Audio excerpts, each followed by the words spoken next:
Hello everyone. सब लोग बिल्कुल बढ़िया फिट। चलिए, बहुत अच्छी बात है। तो बेटा आज एक बहुत इंपॉर्टेंट एक नया टॉपिक डिस्कस कर रहे हैं and that is wheatstone bridge. बहुत ढंग से इसके बारे में सुनिएगा। बड़े अच्छे अच्छे क्वेश्चन बनते हैं इसके ऊपर, कंसेप्चुअल क्वेश्चन भी बनते हैं, न्यूमेरिकल भी बनते हैं। तो उसका आपको बहुत ध्यान रखना पड़ेगा। बोर्ड में अक्सर पूछा गया इस टॉपिक के बारे में, बहुत रिसेंटली भी इसके बारे में पूछा गया था। तो आज हम डिस्कस कर रहे हैं कि वेट स्टोन ब्रिज एग्जैक्टली क्या होता है, किस तरीके का होता है और कैसे कैसे उसकी कंडीशंस को अचीव किया जाता है। देखिए, व्हीटस्टोन ब्रिज, साइंटिस्ट के नाम पर इसका नाम है व्हीटस्टोन ब्रिज। ठीक है, व्हीटस्टोन। अब ये हमारे पास क्या है, एक स्ट्रक्चर है। अब ये स्ट्रक्चर कैसा है, सर्किट जो है वो कैसा है। सर्किट ऐसा है कि आपके पास रेजिस्टेंस देख रहे हैं आप, P Q R S, we are having 4 resistors और साथ में बीच में गैल्वेनोमीटर लगा हुआ है। अब आप ढंग से देखें, इट्स लाइक ब्रिज। जैसे ये एक रास्ता होता है, एक ये रास्ता होता है और बीच में एक ब्रिज है जो उन दोनों रास्तों को कनेक्ट करता है। ठीक है बेटा, राइट। तो इसी के बारे में हमको पढ़ना है।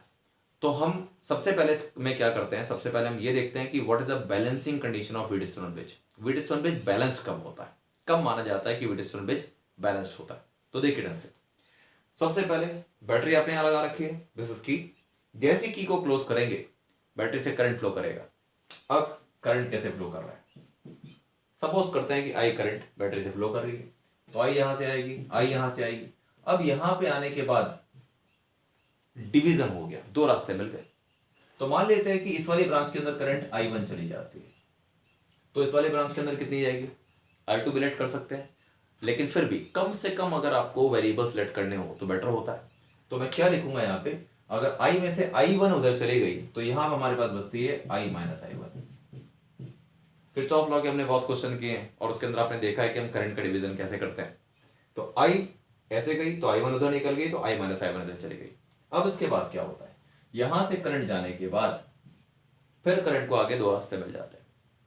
This is what galvanometer. तो मैं मान लेता हूं कि गैल्वेनोमीटर के अंदर जो करंट जा रही है वो Ig है। लर्न करना आसान रहेगा। Ig means current for galvanometer या करंट पासिंग थ्रू गैल्वेनोमीटर। अब अगर I1 में से Ig इधर निकल गई तो यहां कितनी बची, यहां हमारे पास हो गई I1 माइनस Ig।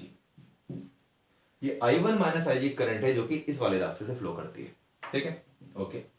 अब क्या हुआ, Ig ऊपर से नीचे की ओर आ रही है, ठीक है, और I माइनस I1 इधर से आ रही है। तो I माइनस I1 और ऊपर से जो Ig आ रही है, ये दोनों मिलके आगे कितनी करंट जाएगी, Ig आ गई, I माइनस I1 ये जंक्शन पे मिल गए, जंक्शन में मिले होंगे, ऐड हो जाएंगे और ऐड होने के बाद कहां जाते हैं, यहां जाते हैं।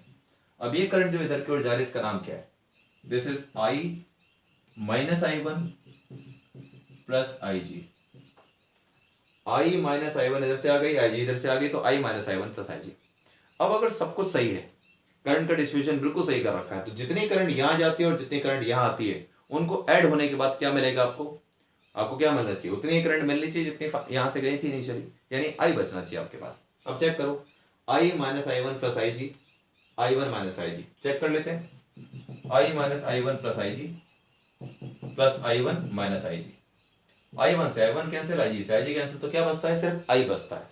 तो वो I हमारे पास यहां से फ्लो कर रहा है, I करंट यहां से गई, तो डिस्ट्रीब्यूशन हो गया बिल्कुल फर्स्ट क्लास तरीके से, बिल्कुल वैसा डिस्ट्रीब्यूशन हो गया जैसा हमको चाहिए था। जैसा कि I करंट यहां से गई तो I वापस आ गई यहां से। अब क्या करना है, बैलेंसिंग कंडीशन को अगर अचीव करना है तो हम यहां पर किरचॉफ्स लॉ लगा सकते हैं, किरचॉफ्स वोल्टेज लॉ। ठीक है, तो चलिए कुछ लेट कर लेते हैं पहले। This is A, this is B, this is C, this is D, ऐसे मान लेते हैं इनके नाम। ठीक है, मैं मान लेता हूं कि गैल्वेनोमीटर का जो रेजिस्टेंस है उसको मैं Rg मान लेता हूं। Rg means resistance of galvanometer. G से भी डिनोट कर सकते हैं, Rg से भी डिनोट कर सकते हैं, एज पर योर विश। ठीक है, अब देखो बेटा, हम क्या अचीव करने जा रहे हैं, क्या सॉल्व करने के लिए जा रहे हैं, हम व्हीटस्टोन ब्रिज की बैलेंसिंग कंडीशन को सॉल्व करने के लिए जा रहे हैं। किस कंडीशन में व्हीटस्टोन ब्रिज बैलेंस कहा जाता है। ठीक है, राइट। अब देखिए, तो सबसे पहले क्या करते हैं, लूप बनाना है। तो करंट ऐसे जा रही है तो मैं ऐसे मान लेता हूं लूप की डायरेक्शन। इसके अंदर क्या नाम लिखोगे आप, in loop ABDA, in loop ABDA क्या मिलता है आपको, ए से स्टार्ट कर दो, यहां से आप करंट की सेम डायरेक्शन में जा रहे हैं तो क्या आ रहा है, प्लस का I1 इंटू पी, प्लस का I1 इंटू पी। फिर यहां से यहां नीचे पहुंचे, आप भी नीचे जा रहे हैं, करंट भी नीचे जा रही है, करंट थी Ig, रेजिस्टेंस था Rg, तो क्या आएगा प्लस का IG इंटू RG। फिर यहां से आप ऊपर पहुंचे, आप ऊपर जा रहे हैं, करंट नीचे आ रही है, minus I-1 into R is equal to 0। A point पर पहुंच गए तो करंट की सेम डायरेक्शन में गए तो पॉजिटिव कर लिया, फिर करंट की सेम डायरेक्शन में गए फिर पॉजिटिव कर गए, फिर करंट के अपोजिट डायरेक्शन में गए तो माइनस कर लिया। ठीक है, थोड़ा सा सिंप्लीफाई कर ले इसको। चलो वैसे तो सिंप्लीफाई करने से कोई खास फायदा होगा नहीं, अभी यहीं छोड़ देते हैं। ठीक है, अब देखो बच्चे, मैं लिखता हूं व्हेन IG इक्वल टू 0, अगर करंट गैल्वेनोमीटर में 0 हो जाए, बाई चांस ऐसी कोई कंडीशन आए कि गैल्वेनोमीटर 0 दिखा रहा है, कोई रीडिंग नहीं है, तो इस इक्वेशन को कैसे लिख पाओगे? I1P plus 0 into RG minus I-1 into R is equal to 0। तो क्या मिलेगा इससे? I1P is equal to, minus sign उधर चला जाएगा तो ये बन जाएगा plus I-1 into R। This is your equation number 1। यानी कि ये कब की कंडीशन है? ये तो थी इसकी स्टैंडर्ड इक्वेशन, लेकिन अगर गैल्वेनोमीटर 0 दिखाता हो, हम जब बैलेंसिंग कंडीशन की बात करते हैं तो हम ये बात करते हैं कि अगर ये पूरा सर्किट बैलेंस्ड है तो नल पॉइंट आ जाएगा, और नल पॉइंट का मतलब क्या होता है? गैल्वेनोमीटर 0 दिखाएगा। अब गैल्वेनोमीटर अगर 0 दिखाता है तो इसका मतलब है यहाँ पे IG को 0 रखूंगा, करंट इन गैल्वेनोमीटर 0, और करंट इन गैल्वेनोमीटर को जब आप यहाँ पे 0 पुट करते हैं तो आपको फाइनली ये निकल के आता है। ठीक है, अब बात करते हैं सेकंड लूप की। दूसरा लूप हमारे पास क्या है? दूसरा लूप आप सिलेक्ट करते हैं, ये यहां से करंट जा रही थी, मैं ये सेलेक्ट कर लेता हूं। कैसे भी सिलेक्ट कर सकते हो, ऐसे भी कर सकते हो, ऐसे भी कर सकते हो, एज पर योर चॉइस, बहुत लिबर्टी है हमारे पास। ठीक है, ओके। तो अब इसका नाम क्या है लूप का? In loop. Now in loop BCDA, in loop BCDA, B से स्टार्ट कर दे, बी से स्टार्ट करते हो, करंट की सेम डायरेक्शन में जा रहे हो, plus I1 minus IG into resistance कितना था? Q। फिर यहां से आप यहां पहुंचे, आप नीचे जा रहे हैं, करंट ऊपर जा रही है, minus I-1 plus IG into S। ठीक है, फिर यहां से आप ऊपर गए, minus IG into RG is equal to 0, minus IG into RG is equal to 0, ये आ गया। ठीक है, अब देखो, फिर यहां पे when IG is equal to 0, अगर करंट गैल्वेनोमीटर में 0 जा रही हो, उस कंडीशन में इस इक्वेशन को क्या लिखेंगे? तो आपके पास क्या आएगा? यहां से I1 minus 0 into Q minus I minus I1 plus 0 into S minus 0 is equal to 0, IG into RG 0 हो जाएगा। अब क्या बचा फाइनली? इसको मैं यहां लिख लेता हूं। इसके बाद से आपके पास क्या बचता है फाइनली? ये इक्वेशन आपके पास आगे सॉल्व करके I1Q, ठीक है, minus I minus I1 into S equals to 0। थोड़ा सा और सिंप्लीफाई आप इसको करेंगे, ठीक है, तो क्या आपके पास आता है? Implies that I1Q is equal to I minus I1 into S। This is equation number 2। I1Q is equal to, मैं थोड़ा सा ऊपर लिख देता हूं, देखिए हमारे पास सॉल्व करके आएगा I1Q is equal to I minus I1 into S। This is equation number 2। ये हमारे पास बन जाती है इक्वेशन नंबर 2। तो अब इक्वेशन नंबर 1 आपके पास है ये, इक्वेशन 2 आपके पास है ये। अब इन दोनों को हमको सॉल्व करना है। अब कैसे सॉल्व करेंगे देखते हैं। ठीक है, आपको पूरा मेथड पता लग गया कि हमने क्या किया। सबसे पहले इसके अंदर बैलेंसिंग कंडीशन, इसके अंदर हमने पहले किरचॉफ वोल्टेज लॉ लगाया। ठीक है, यहां लिख सकते हैं हम in loop this one by KVL, Kirchhoff voltage law by KVL, Kirchhoff voltage law. इसमें लगाया हमने, इसमें लगाया, दोनों से इक्वेशन बनी है। IG को दोनों में 0 पुट किया आपने, तो आपको एक नई इक्वेशन मिली, equation number 1 and equation number 2। अब इसको सॉल्व करना है, तो देखिए कैसे करते हैं। तो इक्वेशन नंबर 1 और 2 को लेके आपको सॉल्व करना है। तो अब क्या लिखें? On dividing equation 1 by equation 2 we get I1P upon I1Q is equal to I minus I1 into R upon I minus I1 into S। ठीक है, I1 से I1 cancel, I minus I1 से I minus I1 cancel, then what is left, P upon Q is equal to R upon S। This is called balancing condition of Wheatstone bridge. अगर Wheatstone bridge balance होता है तो galvanometer में जब zero current जा रही होती है तो कंडीशन होती है P upon Q equal to R upon S। इसका कन्वर्स भी ट्रू है। अगर कभी भी ऐसा हो कि P अपॉन Q का जो रेशो है वो R अपॉन S के अगर बराबर हो जाए तो गैलोमीटर जीरो ही दिखाएगा। अब एक्चुअली इसके पीछे टेक्निकल लॉजिक क्या है? लॉजिक क्या है कि बेटा जब भी ऐसी केस अचीव होता है, जब भी ऐसा केस अचीव होता है तो जो भी पोटेंशियल B पे है यहां पर और जो पोटेंशियल D पर होगा वो VB is equal to VD होगा। ये इन दोनों पॉइंट के बीच का पोटेंशियल सेम हो जाता है इस केस में। और जब इन दोनों पॉइंट के बीच का पोटेंशियल सेम हो जाता है तो पोटेंशियल डिफरेंस जो इन दोनों के बीच का है वो जीरो हो जाता है। और जब पोटेंशियल डिफरेंस जीरो हो जाएगा तो क्या होगा? No current flows through this. तब कोई करंट फ्लो करेगी नहीं। करंट के फ्लो करने के लिए सबसे बड़ा रीजन होता है potential difference between the terminals. और जब पोटेंशियल डिफरेंस ही जीरो हो जाए तो करंट फ्लो नहीं करेगी। ठीक है बेटा, तो this is called balancing condition of Wheatstone bridge. अगर आपसे पूछे कि व्हीटस्टोन ब्रिज में क्या क्या होता है तो हम बोलेंगे दो केसेस होते हैं व्हीटस्टोन ब्रिज के। एक होता है जब वो बैलेंस्ड हो और एक जब वो अनबैलेंस्ड हो। अगर वो बैलेंस्ड होता है तो ये केस आना ही चाहिए। अगर ऐसा है तो ये बैलेंस्ड होगा। अगर ऐसा नहीं आता तो भी हम इसको व्हीटस्टोन ब्रिज बोलेंगे, लेकिन उस केस में बैलेंस्ड व्हीटस्टोन ब्रिज नहीं कहलाएगा। तब सिंपल किरचॉफ लॉ लगा के सॉल्व करेंगे।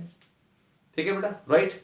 तो मैं आपको एक एग्जांपल बता देता हूं कि किस केस में हम बोल सकते हैं कि ये बैलेंस्ड होगा। जैसे मान लो कि यहां पर 8 ओम का एक रेजिस्टेंस है, यहाँ पे मेरे पास 4 ओम का रेजिस्टेंस है और यहाँ पे मेरे पास 6 ओम है और यहाँ पे 3 ओम। तो अब मैं आपसे पूछता हूँ कि क्या व्हीटस्टोन ब्रिज बैलेंस होगा? तो answer is yes, because P upon Q 8 upon 4 कितना आया? 1 अपॉन 2। R अपॉन S वो कितना है हमारे पास? 6 अपॉन 3 यानी कि 1 अपॉन 2। P अपॉन Q भी एग्जैक्टली उतना है जितना R अपॉन S। तो इसका मतलब क्या होता है कि इट इज बैलेंस्ड। इस केस में गैलोमीटर में कोई करंट फ्लो नहीं करेगी। ठीक है बेटा, so this is about the topic. एक बार आंसर्स को देख लें आप, अच्छी तरीके से इसको रिवाइज करेंगे। बड़ा बढ़िया क्वेश्चन है आपके पास, बहुत बढ़िया हमारे पास टॉपिक है, एग्जाम में बोर्ड में आ चुका है। आपसे पूछा था कि achieve the balancing condition of Wheatstone bridge या find the balancing condition of Wheatstone bridge. ठीक है, तो इसको पूरी तरीके से इस तरीके से करेंगे। ठीक है, अब देखते हैं कि इसके बाद इसमें क्या है कि व्हीटस्टोन ब्रिज में क्या क्या एग्जैक्टली चीजें होती हैं या उसकी सेंसिटिविटी किसको बोलते हैं। ठीक है, देखते हैं। अब बात करते हैं बच्चे की what is called sensitivity of Wheatstone bridge. Wheatstone bridge को सेंसिटिव कब ज्यादा माना जाता है, कब ऐसा हो सकता है कि वो ज्यादा सेंसिटिव हो? तो एक बड़ी सीधी सी बात है, पहले इसका मीनिंग मैं आपको बता देता हूँ, उसके बाद आप इसको नोट कर सकते हैं। मीनिंग ये है कि बेटा मान लो कि इसकी बैलेंस कंडीशन है पूरी की पूरी। ठीक है, इस टाइम में बैलेंस हो रखा है, यानी कि this upon this equal to this upon this हो रखा है। अगर मैं इनमें से किसी भी एक रेजिस्टेंस में थोड़ा सा चेंज कर दूं तो गैल्वेनोमीटर में अगर नीडल में डिफ्लेक्शन बहुत ज्यादा हो जाता है तो वो ज्यादा सेंसिटिव कहलाएगा। सेंसिटिव का मतलब क्या होता है? सेंसिटिव का मतलब ये होता है, हम बोलते हैं कोई कम सेंसिटिव है कोई ज्यादा। जैसे मैं एक सिंपल सा एग्जांपल लेता हूँ कि मान लो कि दो हमारे पास सामने लोग मिलते हैं जो कि एक ज्यादा सेंसिटिव है एक कम सेंसिटिव है। हमने क्या कहा कि एक दुख भरी स्टोरी सुना दी दोनों को, एक ऐसी इमोशनल स्टोरी हमने सुना जिसमें काफी दुख था। तो एक बहुत रोता है और एक थोड़ा बहुत रोता है, ज्यादा नहीं रोता है। तो हम क्या बोलेंगे? जो ज्यादा रोता है इसका मतलब ज्यादा सेंसिटिव है। इसका मतलब ये हुआ कि अगर कोई चीज ज्यादा सेंसिटिव है तो इसका मतलब है कि हल्के से किसी चेंज के ऊपर उसके अंदर बहुत ज्यादा बड़ा चेंज आ जाएगा। हल्की सी किसी चीज को अगर आप कर देते हैं तो उससे दूसरे के अंदर चेंज बहुत ज्यादा आ जाता है। तो यहाँ पे क्या है, अगर P upon Q R upon S balance थे, मतलब P upon Q equal to R upon S थे, गैल्वेनोमीटर जीरो दिख रहा था, तो ये व्हीटस्टोन ब्रिज बैलेंस था। अगर मैं इन चारों में से किसी भी एक रेजिस्टेंस को हल्का सा चेंज कर दूं तो ऑब्वियसली बैलेंसिंग कंडीशन चली जाएगी, तो गैल्वेनोमीटर जीरो नहीं दिखाएगा, तब तो उसकी निडल कहीं और चली जाएगी, घूमेगी। अब निडल जो उसकी है गैल्वेनोमीटर की, उसमें डिफ्लेक्शन अगर बहुत ज्यादा आ जाता है हल्के से चेंज ऑफ रेजिस्टेंस पे, तो हम बोलते हैं कि it is called as sensitivity of Wheatstone bridge.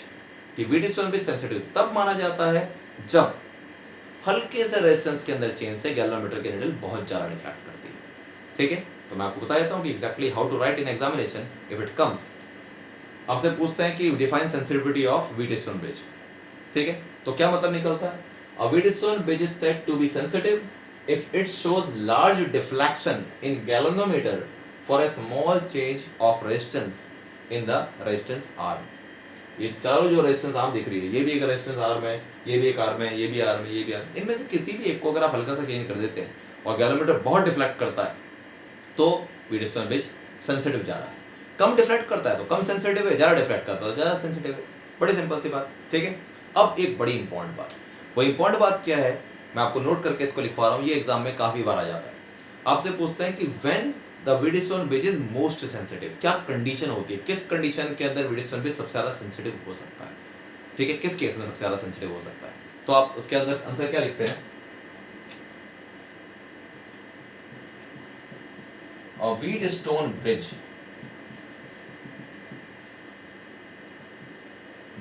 bridge is most sensitive when all resistors in resistance arm are of same order,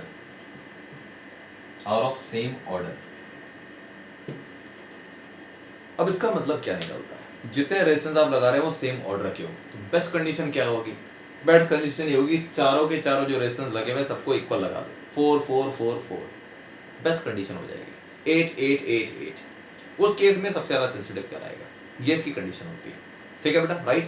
और अगर मान लो कि फिर भी आप चाहते हैं कि नहीं एग्जैक्ट सेम कंडीशन यूज हो तो कोई बात नहीं, अगर मैंने इसको 8.1 कर दिया, इसको 8 कर दिया, इसको 8 कर दिया, इसको 8 कर दिया, हालांकि बैलेंस नहीं होगा उस कंडीशन में, इसको मैं 8.1 इसको 8 कर देता हूँ, इसको 8.1 इसको 8 कर देता हूँ, तो इस केस में भी रेशियो तो बराबर आएगा, ठीक है, अभी भी सिस्टम में बैलेंस माना जाएगा, लेकिन ऑर्डर ऑलमोस्ट 1 के आसपास आ गया, यानी कि P/Q is equal to R/S तो अभी भी होगा, लेकिन P/Q का रेशियो जितना 1 के आसपास आएगा, 1 आ जाए, 1.01 आ जाए, 1.02 आ जाए, इसी तरीके से R/S का रेशियो भी अगर बिल्कुल एग्जैक्टली ऐसा आ जाए, तो जितना आंसर आपका, जितना रेशियो आपका 1 के आसपास आएगा उतना ज़्यादा सेंसिटिव माना जाएगा, ठीक है बेटा। तो उसकी बेस्ट कंडीशन क्या है, जब सारे के सारे रेजिस्टेंस अगर एग्जैक्टली इक्वल वैल्यू के हो जाते हैं तो ये मोस्ट सेंसिटिव होगा, और अगर एग्जैक्टली इक्वल के ना हो तो आसपास हो बिल्कुल, ताकि ratio P/Q is equal to R/S almost 1 के आसपास आए, in that case it is called most sensitive, ठीक है बेटा।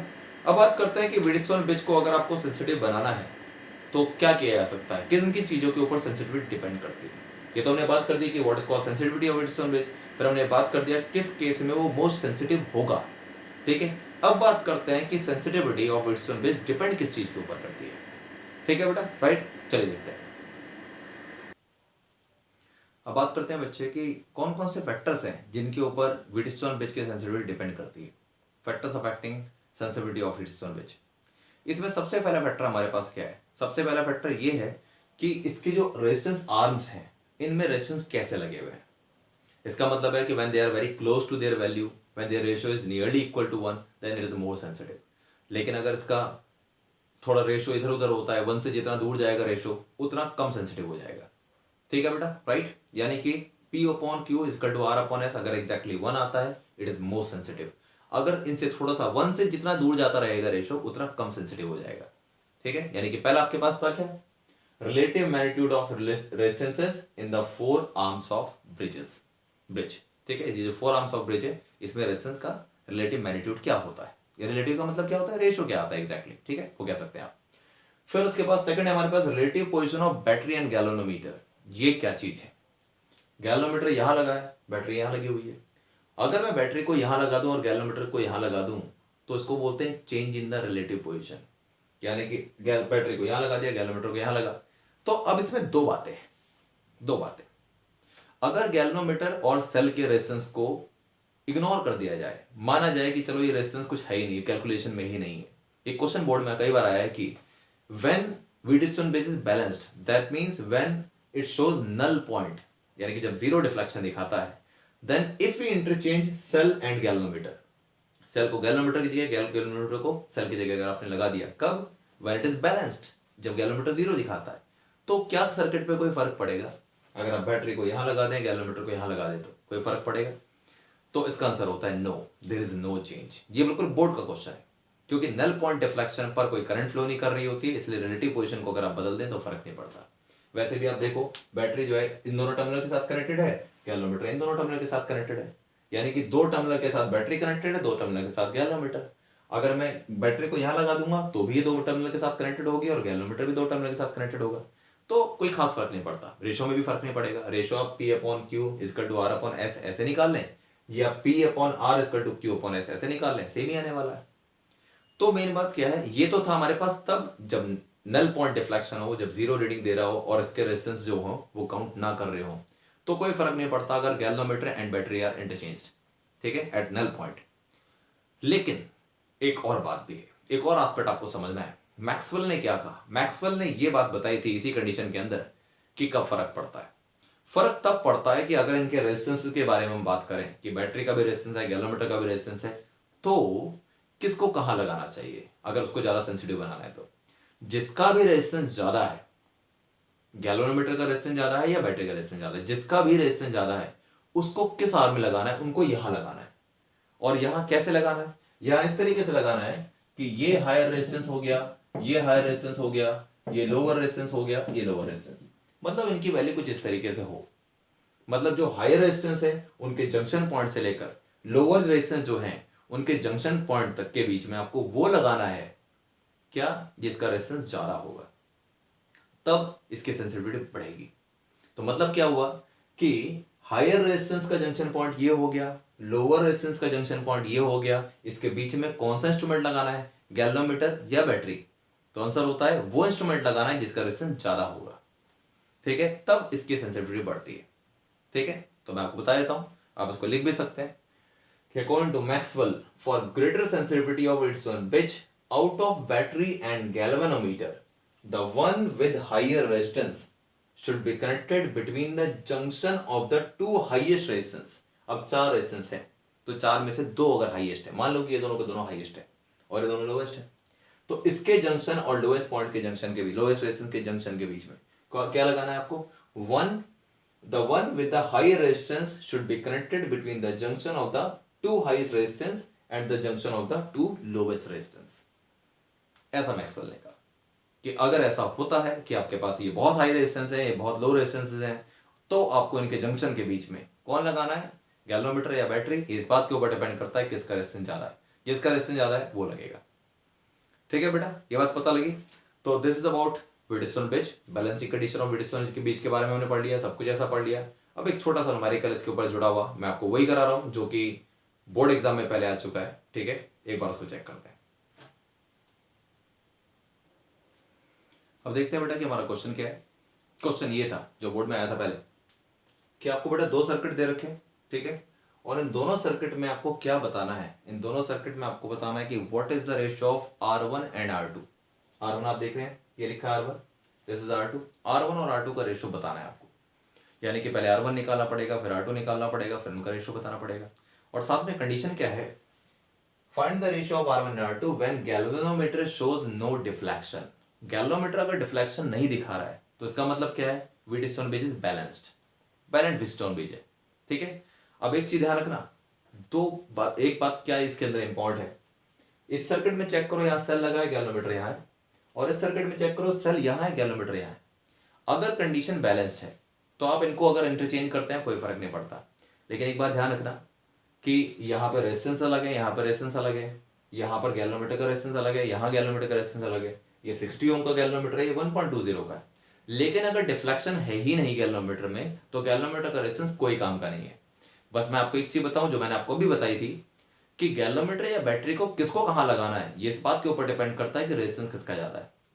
तो आप समझिए इन दोनों के बीच में कौन लगेगा, इनके बीच में वो लगेगा जो कि ज्यादा रेजिस्टेंस वाला होगा। ज्यादा रेजिस्टेंस 60 ओम का गैल्वेनोमीटर है, ऑब्वियसली बैटरी का रेजिस्टेंस 60 ओम नहीं होगा, ठीक है, और यहाँ सिर्फ 1.20 है, इससे ज्यादा रेजिस्टेंस बैटरी का हो सकता है। तो यहाँ बैटरी का रेजिस्टेंस ज्यादा है इसलिए उसको बीच में लगा रखा है, और यहाँ गैल्वेनोमीटर का रेजिस्टेंस ज्यादा है इसलिए उसको बीच में लगाया है। ये बात बहुत कम लोगों को पता होती है और बहुत कम बच्चों को पता होती है बात। वो इस क्वेश्चन को करेंगे, R1/R2 का रेशियो भी निकालेंगे, लेकिन वो इस बात को भूल जाएंगे कि गैल्वेनोमीटर और बैटरी जो थी उसकी पोजीशन वही क्यों है, किस टेक्निक के साथ इसको किया गया है। तो कंसेप्ट को ध्यान रखते हुए बनाया गया है कि किसको कहाँ लगाना चाहिए, ठीक है, किस कंडीशन के अंदर, ताकि वो ज्यादा सेंसिटिव रहे। तो इन दोनों केसों में ये ज्यादा सेंसिटिव रहेंगे सर्किट। अब बात करते हैं how to solve it.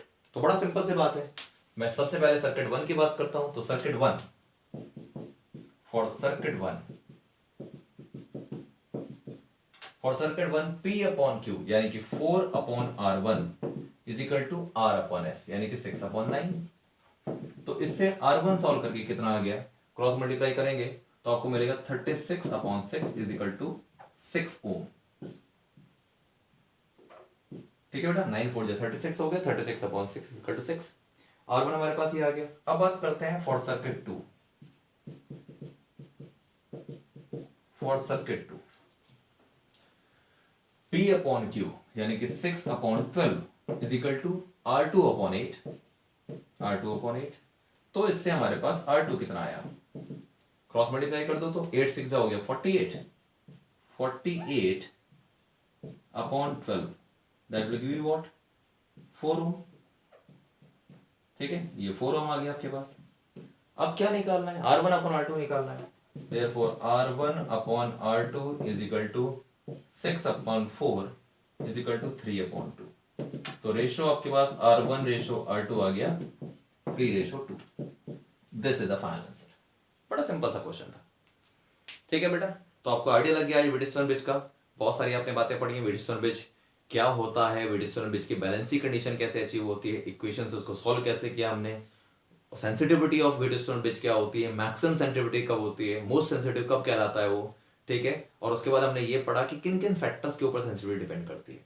Plus साथ में मैंने आपको ये भी बताया कि गैल्वेनोमीटर और सेल उनको आप इंटरचेंज कर सकते हैं अगर हम उनके रेजिस्टेंस की बात नहीं कर रहे हैं। प्लस दूसरी बात, सबसे इंपॉर्टेंट बात, कि अगर नल पॉइंट हो यानी कि गैल्वेनोमीटर जब 0 रिफ्लेक्शन शो कर रहा है, तो अगर आप सेल और गैल्वेनोमीटर को इंटरचेंज करते हैं तो कोई फर्क नहीं पड़ता सर्किट के ऊपर।